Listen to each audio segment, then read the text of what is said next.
welcome back to SourceFed Nerd. I'm Meg Turney, and Apple's latest press bonanza was today, and holy Steve Jobs ghost, was it a doozy. Probably not a joke I should have made.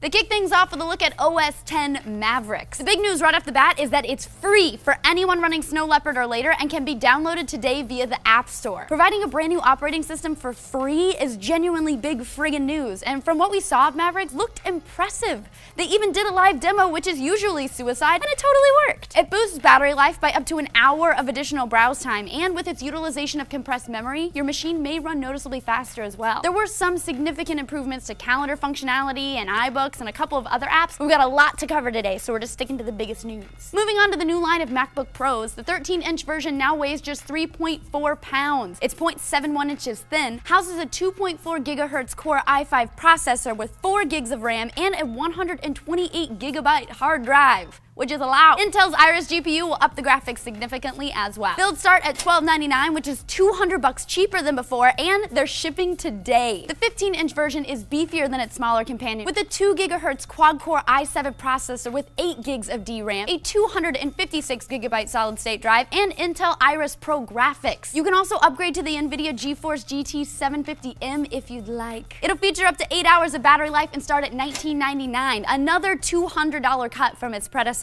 Now, the real meat of the presentation, for me at least, was the new Mac Pro, which features a unique cylindrical design and appears to be a fucking beast. Let's just talk about where this behemoth starts. Rocking a 3.7 gigahertz quad-core Xeon CPU, 12 gigs of DRAM, 2 AMD D300 GPUs, and a 1/4 terabyte of storage. Even the baseline of this workstation is sure to deliver you all the dirty movies and cat videos you could ever want, all at the same time. It probably will also make you breakfast and wipe your bum, but don't quote me on that. It'll set you back a whopping $3 grand to start, but for the specs you're getting, it actually seems like a hell of a price. If those specs aren't quite enough for you, you can go with the 3.5 gigahertz 6-core Intel Xeon E5 processor, dual AMD FirePro D500 GPUs with 3 gigs of VRAM each, 16 gigs of memory, and 256 gigs of PCIe-based flash storage. That's a lot of impressive sounding awesomeness, and that fountain of specs I just spouted will set you back $4 grand. These bad boys will ship starting in December, so Santa's sleigh will probably be filled with computers that look like trash cans this year. And there was all sorts of new iPad news, and for that we go to Mr. Steve Zaragoza. Thanks, Meg. First off, the big iPad, which is now being called the iPad Air, gets a slight design upgrade. The screen remains the same, 9.7-inch Retina display. The bezel, though, is about 43% smaller. It's 20% thinner than the 4th generation iPad, and it weighs a pound. Yeah, it includes the new A7 chip that the new iPhone 5s have. It has 2 times the CPU performance, 2 times the graphics performance, also twice the data transfer rate on Wi-Fi with the new MIMO 802.1n support. MIMO, MIMO, eeny, meeny, MIMO, mo.